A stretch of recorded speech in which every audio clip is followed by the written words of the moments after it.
যে মেয়েরা কোন যুবকেরা জিনার জন্য সুযোগ করে দেয় বা আহ্বান করে, ওই যুবক যদি বলে ফাকালা ইন্নী আখাফুল্লাহ, আমি রাসূলের উম্মত, আমি আল্লাহর গোলাম, আমি আল্লাহ রাসূলের উম্মত, আমি আল্লাহর বান্দা, আমার এটা জোয়ান কাল, আমার জোয়ানি জীবনের দাম আছে, তোমার মতো মেয়ের ডাকে সাড়া দিয়া আমি আল্লাহকে হারাতে চাই না, রাসূলের মনে কষ্ট দিতে চাই না, অপমানের খাতায় নামটা লেখাতে চাই না, জাহান্নামী হতে চাই না।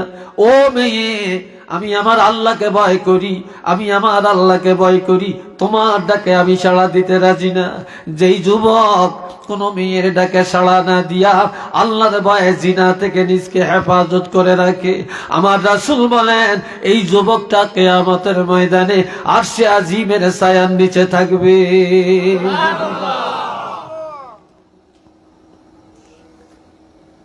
আজকাল তো ভেদাভেদ নাই, কোনো ভেদাভেদ নাই, কোনো ভেদাভেদ নাই। আল্লাহ এই বাবাজির এখন সব জায়গায় এখন নাপাক নাপাক নাপাক। কোন দিকে যাবেন, কোন দিকে যাবেন? আজকাল কয় হুজুর গো দোয়ায় ধরে না, ইমাম সাহেব গো দোয়ায় ধরে না। আগে হুজুরে দোয়া করছে, বড় বড় করিয়া বৃষ্টি বৃষ্টি পড়ছে, দোয়া করছে, ক্ষেতের মধ্যে ফসল কাটিয়া কুলাই না। এখন হুজুর গো দোয়ায় ধরে না, সব দোষ হুজুর গো। কি কথা ঠিক না? সব দোষ হুজুর গো। এ ভাই রানে আমার, হযরত মুসা কালিমুল্লাহর কাছে জাতিরা এসে দোয়া চায়, হুজুর রহমতের বৃষ্টি দেন, আল্লাহর কাছে দোয়া করেন আল্লাহ যেন রহমতের বৃষ্টি দেয়। ফসল হয় না, গবাদি পশুর খাবার দিতে পারি না, বৃষ্টি হয় না, জমিনে ভালো শাকসবজি উৎপাদন হয় না, মারা বাচ্চারে দুধ পর্যন্ত দিতে পারেন। আপনি একটু দোয়া করেন আল্লাহ যেন রহমতের বৃষ্টি দিয়ে জমিনটা উর্বর করে দেয়। কথা বুঝে আসছে? জান কি আপনারা? তো দুইজন একসাথে কই যায়? একসাথে? আচ্ছা যাক, তারপরও আয়ো। এ বাবাজিরা রে আমার, মুসা কালিমুল্লাহ দোয়া করে, দোয়া কবুল হয় না, দোয়া কবুল হয় না। মুসা কয় আল্লাহ আমি না পয়গাম্বর, মানুষ আমার কাছে দোয়া চাইতে আসছে, মনে করছে আমি দোয়া করলে কবুল হবে, আমি তো পয়গাম্বর, আমার দোয়া কেন কবুল করেন না? আল্লাহকে কবুল করিয়াম, তুমি বালা বালা দিকে দিকে পছন্দের পরহেজগার 40 জন মানুষ নিয়ে পাহাড়ে আসো। কয়জন? এই 40 জনে দোয়া করলে কবুল হবে। লিকুল্লি আরবাঈনা ওয়ালিয়া, প্রত্যেক 40 একজন আল্লাহর ওলিও আছে। ওলি না থাকলেও আল্লাহ একজনের ওলি ঘোষণা দিয়ে দোয়া কবুল করে। এই শুনেন, এ ভাইরা রে আমার, এই 40 জন নিয়ে পাহাড়ে যায়, দোয়া করেন, দোয়া কবুল হয় না। মুসা কালিমুল্লাহ সিজদা যে বলে আল্লাহ কি জন্য কবুল করেন না? আপনি যা বলছেন তাই তো করলাম, আল্লাহ কবুল করেন না কেন? আমার আল্লাহ বলে মুসা 40 জন ঠিক, তোমার দোয়াও ঠিক, তোমার পয়গাম্বরই ঠিক, কিন্তু এই 40 জনের মধ্যে একটা মুনাফিক আছে। কি আছে? জোরে কোন? এই 40 জনের মধ্যে একটা মুনাফিক আছে। এই একটা মুনাফিক থাকার কারণে মুনাজাত কবুল হয় না। তো নাউজুবিল্লাহ জোরে কর না। এই মুনাফিকটারে সরিয়ে দাও, দোয়া কবুল হবে। মুসা নবী বলে কে মুনাফিক? উঠো, দাঁড়াও, চলে যাও। হেতে দাঁড়াইবো? হেতে যাইবো? তো মুনাফিক আর চিনে গেল না।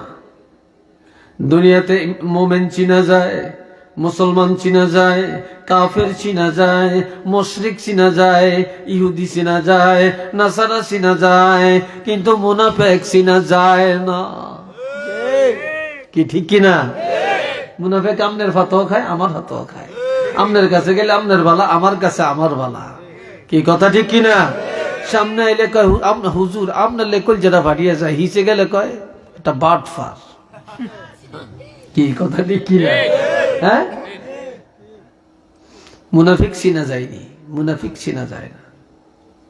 মুনাফিকরা ইসলামের ক্ষতি বেশি করছে, মুনাফিকরা নবীর কলিজায় আঘাত বেশি দিছে, ঠিক না?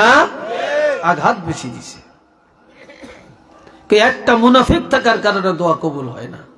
রাজারগাঁও, পশ্চিম রাজারগাঁও মনে হয় মুনাফিক নাই, জোরে বলেন আছে? হ্যাঁ, এই করোনা আল্লাহ দিছে না আমরা আনছি? আমরা আনছি। বিপদ আপদ আল্লাহ দেয় না, এগুলি আমাদের চরিত্রের কারণে আসতেছে। রে ভাইরা আমার, এবার মুনাফিক যায় না, মুনাফিক চিনাও গেল না। এবার 40 জন সবাই সেজদায় পড়ে আল্লাহর দরবারে কান্দে, আল্লাহ আমি মনে হয় তোমার দরবারে মুনাফিক। এইতে বলে মনে হয় আমি মুনাফিক, ওইতে বলে আমি মুনাফিক। আল্লাহ আমার পাপের কারণে জাতি কষ্ট পায়, আল্লাহ তুমি আমারে মাফ করে দাও, জীবনে আর অন্যায় করব না রে আল্লাহ, আল্লাহ জীবনে আর নাফরমানি করব না রে আল্লাহ। এইভাবে 40 জনের সেজদায় যায় যখন কান্নাকাটি শুরু করে, তওবা শুরু করে, আমার আল্লাহ ডাক দিয়া বলে, ও মুসা, একটা মুনাফিকের ঘোষণা দিয়া 40 জনের এমন তওবা করাইলাম, এই সাথে মুনাফিকের তওবা হয়ে গেছে। যাও যাও, বাড়ি ঘরে চলে যাও রে মুসা, কিছুক্ষণের মধ্যে রহমতের বৃষ্টি আসবে।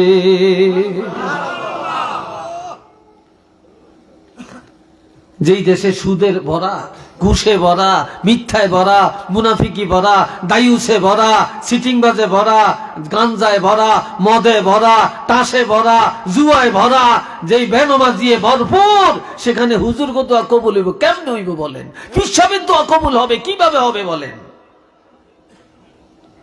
দোষ তো আমার, দোষ তো আপনার। আল্লাহ এ বন্ধুরা রে আমার, এরপরে ওয়ারাজুলুন তাসাদ্দাকা বিসাদাকাতিন ফাআতফাহা হাত্তা লা তা'লামা শিমালুহু মা তুনফিকু ইয়ামিনু। হাদিসটা বুখারী মুসলিমের, শেষে লেখা মুত্তাফাকুন আলাইহি, বুখারী মুসলিমের হাদিস, অত্যন্ত গুরুত্বপূর্ণ। হাযা হাদিসুন মারফু, এটা মারফু হাদিস, সহিহ হাদিস। আমার রাসূল, যে লোকটা সব সময় দান সদকা করে, কৃপণতা করে না, কৃপণতা করে না, মসজিদে দেয়, মাদ্রাসায় দেয়, মুক্তবে দেয়, রাস্তায় দেয়, গরিবেরা দেয়, বিধবারে দেয়, এতিমেরে দেয়, এতিমখানা দেয়, বোর্ডিংয়ে দেয়, এমন লোকটা অহংকারে দেয় না, রিয়া করার জন্য দেয় না, ডাইন হাতে দেয়, বাম হাতে জানে না, আল্লাহর জন্য দান করে, আল্লাহর জন্য দান করে। এমন দানকারীরা কিয়ামতের ময়দানে আরশে আজিমের ছায়ার নিচে জায়গা পাবে। একটু চিল্লে বলেন না সুবহানাল্লাহ। আল্লাহ এই আমলগুলি, এই 7 শ্রেণী, এই 7 শ্রেণীর মানুষ সমাজে কি এখন আছে? জোরে বলেন আছে? নাই তো, তালাশ করলে তো নাই। আজ সমাজে এত অন্যায় কেন, এত অপরাধ কেন? আমার আল্লাহ বলেন, বাল তুসিরুনাল হায়াতাদ দুনিয়া ওয়াল আখিরা, বাল তুসিরুনাল হায়াতাদ দুনিয়া ওয়াল আখিরা ওয়াল আখিরাতু খায়রুন ওয়া আবকা। ও দুনিয়ার মানুষ, তোমরা দুনিয়ার বড় মনে করো, দুনিয়ার প্রাধান্য দাও রে। দুনিয়ার হাইস তামাশা, খেল তামাশা, খাওয়া দাওয়া, বাড়ি ঘর, জায়গা জমি, টাকা পয়সা, এটাকে প্রাধান্য দিয়া চলছ, এটাকে প্রাধান্য দিয়া চলছ, কিন্তু এটা বড় না, বড় না, বড় না, এটা একেবারে ক্ষুদ্র। ওয়াল আখিরাতু খায়রুন ওয়া আবকা, আখিরাত অতি উত্তম, এটা চিরস্থায়ী জগৎ, শুরু আছে শেষ নাই। একটু চিল্লে বলেন না সুবহানাল্লাহ। আমার আল্লাহ বলেন, فأما من طغى وآثر الحياة الدنيا فإن الجحيم هي المأوى وأما من خاف مقام ربه ونهى النفس عن الهوى فإن الجنة هي المأوى। একটু সবাই বলেন আলহামদুলিল্লাহ। কষ্ট হয় আপনাদের? বিরক্ত লাগছে আপনাদের? কষ্ট হয় না তো? কয়টা বাজে? আচ্ছা, অল্প কয়েক মিনিটে শেষ করবো ইনশাল্লাহ। কি বলেন আপনারা? সবাই আমার দিকে চাচ্ছেন তো নাকি? দিলের কানে কথা শুনছেন তো? সবাই মহব্বতে পড়েন সাল্লাল্লাহু আলা মুহাম্মদ সাল্লাল্লাহু আলাইহি সাল্লাল্লাহু আলা মুহাম্মদ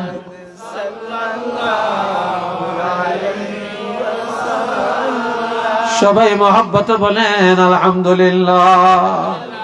আর একটু চিল্লিয়ে এখন আল্লাহ। আম্মা মান তাগা, যে লোক অন্যায় করতে করতে করতে করতে নাফরমানি করতে করতে নিজকে দুর্ভাগা হতভাগা লাঞ্ছিত বঞ্চিত বানিয়ে দিছে। আসারাল হায়াতাদ দুনিয়া, আর দুনিয়া জিন্দেগিটাকে অনেক বড় মনে করছে। ফাইন্নাল জাহিমা হিয়াল মাওয়া, নিশ্চিত এমন দুনিয়াদার এমন নফরমানের ঠিকানা হলো জাহান্নাম। আরো আস্তে কোন নাউজুবিল্লাহ কইলে আরো জোরে কোন হায় হায়। এখন সব দুনিয়ার পিছনে, দুনিয়ার পিছনে। ওয়াম্মা মান খাফা মাকাম রাব্বি, যে ব্যক্তি আল্লাহর দরবারে দাঁড়ানোকে ভয় করে, আল্লাহর কাছে যাওয়ান লাগবে নি, দাঁড়ান লাগবে নি, হিসাব দেওয়া লাগবে নি, হ্যাঁ? যে ব্যক্তি আল্লাহর দরবারে দাঁড়ানোকে ভয় করে, আল্লাহর দিদারের চিন্তায় যে ব্যক্তি ব্যস্ত থাকে, আর ওয়ানাহান নাফসা আনিল হাওয়া, গুনাহ দেখলেই নিজ আত্মাকে ফিরাইয়া রাখে, গুনাহ দেখলেই নিজ আত্মাকে গুনাহ থেকে বাঁচাইয়া রাখে। ফাইন্নাল জান্নাতা হিয়াল মাওয়া, এমন নেককার এমন আল্লাহওয়ালা মানুষের ঠিকানা হবে বেহেশত। ঠিকানা কোথায়? বেহেশত। এ ভাইরা রে আমার, فأما من ثقلت موازينه فهو في عيشة راضية وأما من خفت موازينه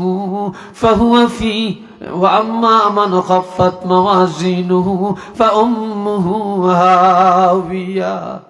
হায় হায়, আমার আল্লাহ বলেন কিয়ামতের ময়দানে কারো হিসাব, কারো আমল গণনা হইতো না, ওজন হবে। জোরে বলেন কি হবে? সেদিন কারো আমল গণনা হইতো না, ওজন হবে। ওজন ওজন দেখে যে একজনে সারাদিন ইবাদত করছে, তাহাজ্জুদ পড়ছে, এই তার আমল পাল্লা একেবারে হালকা। আরেকজনের তাহাজ্জুদও পড়ে না, বেশি নফল ইবাদত করে না, 5 ওয়াক্ত নামাজ পড়ছে, ফরজ ওয়াজিব সুন্নত আদায় করছে, সত্য কথা বলছে, কারো ধোঁকা দেয় না, হালা হারাম খায় না, কিন্তু আর অহংকারে কোনো ইবাদত করে না, রিয়ার জন্য করে না। দেখা গেছে এই লোকটার নেক আমলের পাল্লা ভারী হয়ে গেছে।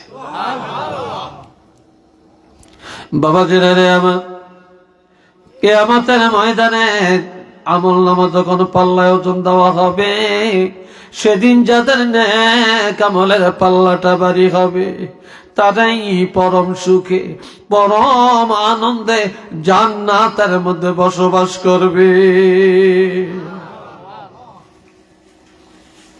সেদিন যাদের নেক আমলের পাল্লাটা হালকা হয়ে যাবে, গুনার পাল্লাটা ভারী হয়ে যাবে, তারা সেদিন হাবিয়া নামক জাহান্নামী হবে।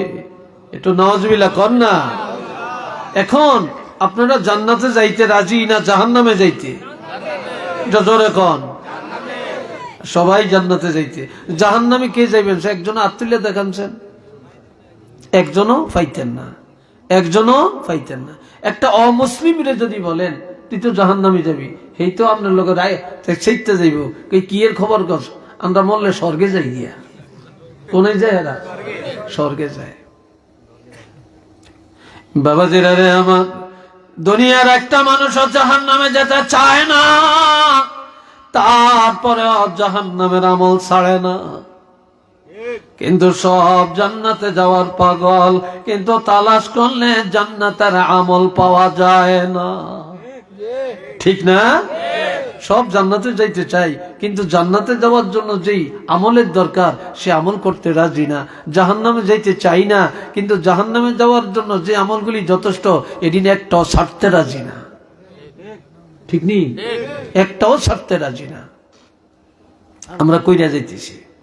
আমার আল্লাহ আরো বলেন, দুনিয়াতে ঠিকানা বানায়, একই ঠিকানা বানায়।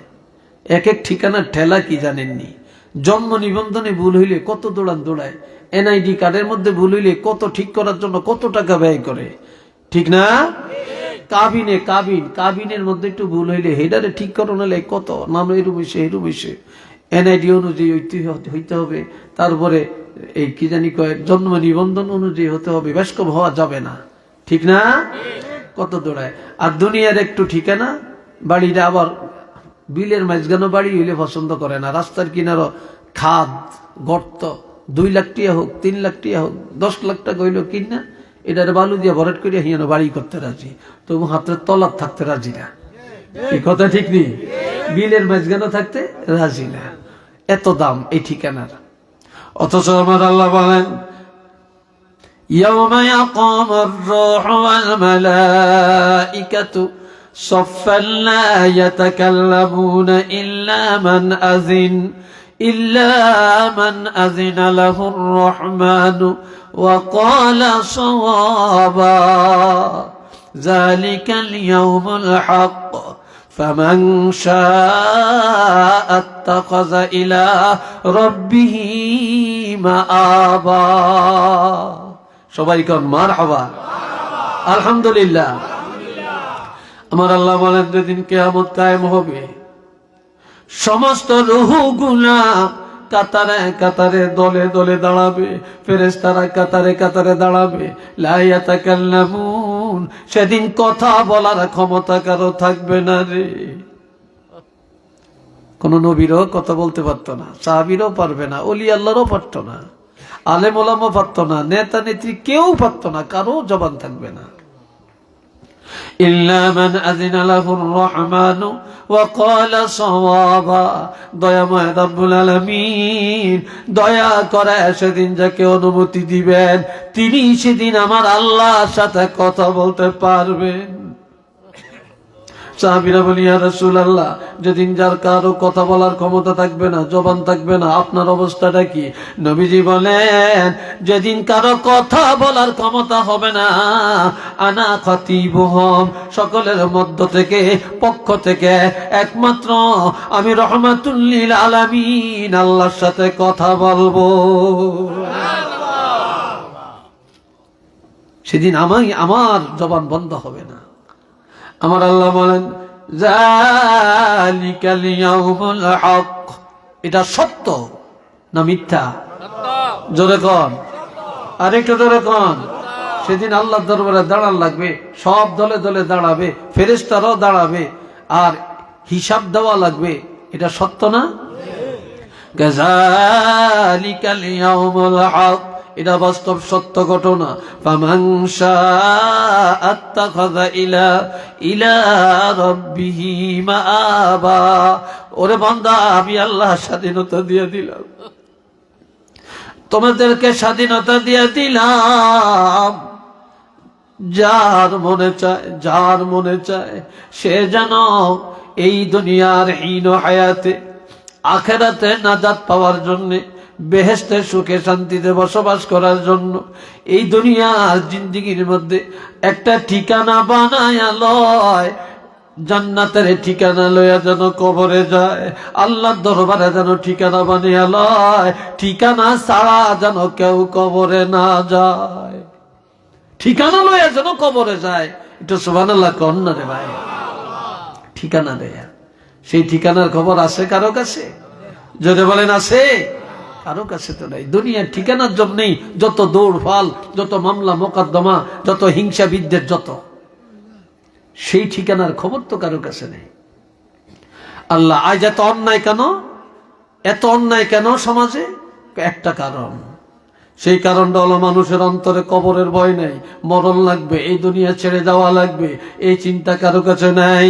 কেননা রাসূল বলছেন, ক্বালা রাসূলুল্লাহি সাল্লাল্লাহু আলাইহি ওয়াসাল্লাম কাসরাতু যিকরিল মাউত ওয়া তিলাওয়াতিল কোরআন, বেশি বেশি মওতের চিন্তা আর বেশি বেশি কোরআন তেলাওয়াত।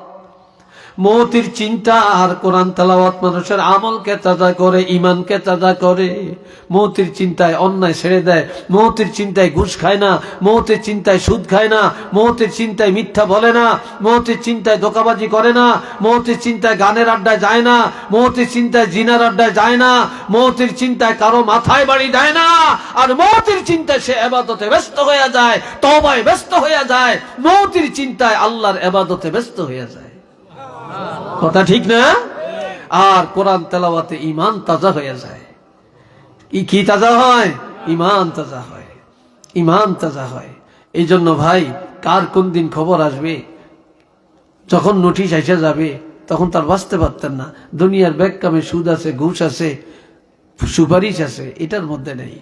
লিকুল্লি উম্মাতিন আজাল, প্রত্যেকটা জাতির জন্য একটা নির্দিষ্ট সময় নির্ধারণ করা।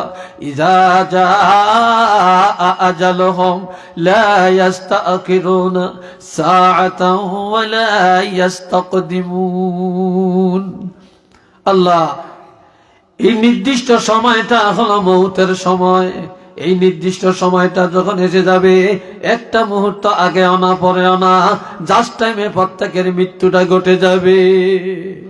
কন্যা সুবহানাল্লাহ। মানুষ মারা যায়, মাটি দেন, ফড়েন কি? এই জোরে কোন, ফড়েন কি? মিনহা খালাকনাকুম ওয়া ফিহা নুঈদুকুম ওয়া মিনহা নুখরিজুকুম তারাতান উখরা। আমার আল্লাহ বলেন, বান্দা, এই মাটি দিয়ে তোমাদেরকে বানাইছি, এই মাটির মধ্যে আবার ফিরাইয়া নিব, এই মাটি থেকে আবার পুনরায় বিচারের দিনে উঠাবো। কথা তিনটা। কথা কয়টা? জোরে বলেন, কথা কয়টা? বানাইছি মাটি দিয়ে, ফিরে আনিব মাটিতে, উঠাবো আবার মাটি থেকে। কাজেই মাটির অহংকার নাই, মাটির রিয়া নাই, মাটির কোনো মাতামাতি নাই, মাটির ঝগড়া নাই, মাটির কোনো জুলুম নাই। এই মাটির দিকে তাকাও, তোমরা মাটির মানুষ, এই মাটির উপরে বসবাস করো, মাটির মতো নরম হয়ে যাও, ধৈর্যশীল হয়ে যাও। এই মাটিতে আবার পিঠ দেওয়া লাগবে, মাটিতে যাওয়া লাগবে, আবার মাটিয়ে খেয়ে ফেলবে রে, তারপরে এই মাটি থেকে আবার উঠানো হবে। জুলাইখা হযরত ইউসুফ আলাইহিস সালাম রে ব্যারিকেডের মধ্যে ফালাইয়া দিছে। ফালাইয়া দিয়া কয়, দেখি ইউসুফ রে একটু আমার মতে আনতাম পারিনি, তো দরিয়া তোর মতে আনন যায় না, এই জন্য আগে একটু কিছু কথাবার্তা বললেন ইউসুফ, ও ইউসুফ, তোমার মাথার চুলগুলি বড় সুন্দর দেখা যায়, এত ডকের চুল আর কারো দেখি না। মনে করছে এই কথাটা কইলে ইউসুফ আলাইহিস সালাম মন একটু গইলা যাইব। তো ইউসুফ আলাইহিস সালাম কয়, বুঝছি এত মন খারাপ। সাথে সাথে বলে, জুলাইখা, আমার মাথার চুলের চিন্তা তোমার কইরা লাভ নাই। আমার মৃত্যুর পর সর্বপ্রথম আমার পশম, আমার চুলগুলি শরীর থেকে জড়িয়ে যাবে। যেই জিনিস মৃত্যুর পরে সর্বপ্রথম জড়িয়ে যায়, এই জিনিসের মহব্বত করিয়া কোনো লাভ নাই। মৃত্যুর পরে মানুষের চুল, দাড়ি, পশম এগুলো আগে ঝরে, এগুলো আগে ঝরে। এরপরে জুলাইখা কয়, আমি ফেল করলাম। এবার বলে, আরে ইউসুফ, তোমার চোখগুলা যত সুন্দর দেখা যায়, এত সুন্দর চোখ আমি আর কারো দেখি না। ইউসুফ বলে, জুলাইখা, আমার চোখের মায়া করে লাভ নাই। আমার মৃত্যুর পর সর্বপ্রথম আমার চোখটা পচিয়া পানি হয়ে যাবে। যেই জিনিস মৃত্যুর পরে সর্বপ্রথম গলে যায়, পচে যায়, এই জিনিসের এত মায়া কইরা কোনো লাভ নাই। অথচ এই চোখের দ্বারা মানুষ অন্যায় করে, গুনাহ করে। কথা ঠিক কিনা? আর এই মৃত্যুর পরে সর্বপ্রথম যে জিনিসটা গইলা যাইব, পচা যাইব, এটা হইল চোখ। এটা হইল কি? চোখ। এবার বলে, ইউসুফ রে, তোমার চেহারা, তোমার গাল কত সুন্দর, তোমার গালটা দেখতে বড় সুন্দর, তোমার চেহারাটা অনেক সুন্দর। ইউসুফ বলে, জুলাইখা, আমার চেহারা সৌন্দর্য নিয়ে তোমার চিন্তা করে লাভ নাই, কেননা আমার মৃত্যুর পর সর্বপ্রথম আমার গালের মাংস মাটিয়ে খাবে। মানুষের মরণের পরে যেই মাটিয়ে যেই অংশটা আগে খায় এটা হইল গালের মাংস। আর এই গালের চিন্তায় চেহারার সৌন্দর্যের প্রতি মানুষ পাগল হইয়া অন্যায় লিপ্ত হইয়া যায়। কথা ঠিক না? এই জন্য বলে আমার গালের চিন্তা তোমার করে লাভ নাই, এটা মাটির খোরাক, আমার মৃত্যুর পর সর্বপ্রথম এটা মাটিয়ে খাবে। আল্লাহ তাহলে দেখেন, এইবার জুলাইখায় কয় ইউসুফরে তো আর পারলাম না, এইবার কয় কলা থাই তালাক, আমার কথা শুনো, আমার দিকে আসো, আমার দিকে আসো, আমার দিকে আয়। আমি কা বলছি আয়। জাকজমক সুন্দর পোশাকাদি গায়ে লাগাইয়া রাখছে, চেয়ারে বসে রয়েছে, ইউসুফের সুন্দর চেয়ারে বসাইছে। ইউসুফ আলাইহিস সালাম এখন ঘরের মধ্যে কেউ নেই, কেউ নেই, আছে ছোট্ট একটা বাচ্চা, তাও পালক। আরেকদিকে কোনো পুরুষ নাই, কোনো উপযুক্ত মহিলাও নেই। ইউসুফ আলাইহিস সালাম এইবার নজরটা দিয়ে দেখে ইউসুফ আলাইহিস সালামের বাবা এবং দাদা ইয়াকুব আলাইহিস সালাম আর ইসহাক আলাইহিস সালাম, এই দুইজনের চেহারা ঘরের মধ্যে প্রতিচ্ছবি উঠিয়া রয়েছে। আল্লাহর কুদরতে আল্লাহ ওনাদের দুইজনের ছবি আনিয়ে দিলেন, আর এরা দুইজনের হাতে নিষেধ করতেছে, ইউসুফ রে তুমি যেখানে আছো এখানে থাকো, জুলাইখার ডাকে তুমি আগাইও না, আগাইও না। একটু চিল্লিয়া বলেন না সুবহানাল্লাহ। এরপরে বারবার যখন জুলাইখা ডাকে, এখন ইউসুফ আলাইহিস সালামকে আমি যদি জায়গার মধ্যে বসে থাকি তাইলে বুঝা যাইব জুলাইখার কথায় আমি রাজি আছি। তাইলে ওইদিকে আবার দরজার মধ্যে 7টা দরজায় 7টা তালা মাইরে দিছে। যাইব কই? কয় এখন তালা পর্যন্ত তো দৌড়দৌড়ের ক্ষমতা আমার আছে। তো বন্দার চেষ্টা যেখানে শেষ, আল্লাহর রহমত সেখান থেকে জোরে কন, আল্লাহর রহমত সেখান থেকে শুরু। আমি দৌড় দিই। হযরত ইউসুফ আলাইহিস সালাম যখন আল্লাহু আকবার বলে দৌড় দেয়, আল্লাহ তাওয়াক্কালতু আলাল্লাহ বলে দৌড় দেয়, দরজার কাছে যাওয়ার আগে আগেই আমার আল্লাহর হুকুমে তালা খুলে যায়। শুধু খুলিয়া যায় না, আংটা সহ মাটিতে পড়িয়া যায়। ইউসুফ আলাইহিস সালাম 7টা তালা খুলে যায়, দরজা খুলে যায়, ইউসুফ আলাইহিস সালাম বাইরে চলিয়া যায়। একটু চিল্লিয়া বলেন না সুবহানাল্লাহ। আল্লাহ, আমরা এই চেষ্টাটা অত করি না রে ভাই, করি না ভাই।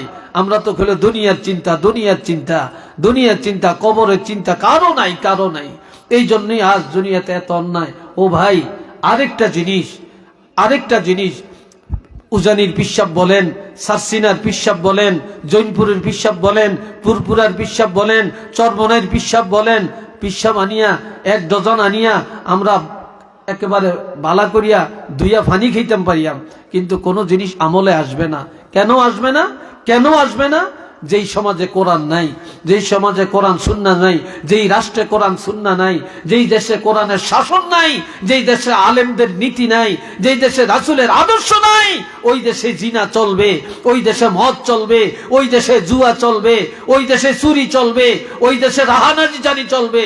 আর এগুলোর থেকে যদি রক্ষা পেতে হয় তাহলে 1 নম্বরে রাষ্ট্রের মধ্যে কোরআন সুন্নাহর শাসনের ফরজ হইয়া দরকার। কোরআন সুন্নাহর শাসন একান্ত দরকার। আছে কি নাই বলেন? আরো জোরে বলেন, আছে কি নাই? আপনি মদের ওয়াজ কত করবেন? কয়েক বছর আগে বিএনপি সরকার অর্ডার দিছে পলিথিন বন্ধ। মনে আছে নি আপনাদের? পলিথিন ব্যবহার বন্ধ। যেদিন কইছে এরহরের দিন বন্ধ, ঠিক নি? অনে আবার চালু হয়ে গেছে, চলতে আছে, ঠিক না? বন্ধ। আমি আপনি সারাদিন নামাজের কথা বলবো, কে পড়বে? সৌদি আরব একটা দোকান খোলা থাকতে পারে না, আজান হয়ে পুলিশে বাড়িয়ে 12টা বাজে দেয়। আমাদের দেশের হিন্দু একটা সৌদি আরব থাকে, এটা হিয়ানো যে চুরি করিয়া নাম দিছে আরেকটা, তো দোকানদারি করে। তো যখন দেখছে যে পুলিশ, হেটা তাড়াতাড়ি করিয়া দৌড় দিয়ে যায়, হেটা নোয়াজও গাড়িছে, কোনায় গাড়িছে, বাঁচতে হইব তো। কথা বুঝছেন? যদি আঙ্গ দেশের পুলিশগুলি ভালো হইতে, থানাগুলি ভালো হইতো, এই দেশের নামাজি ঠিকই হইতো।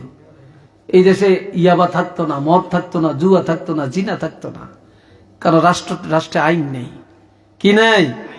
আইন নেই, আইন নেই।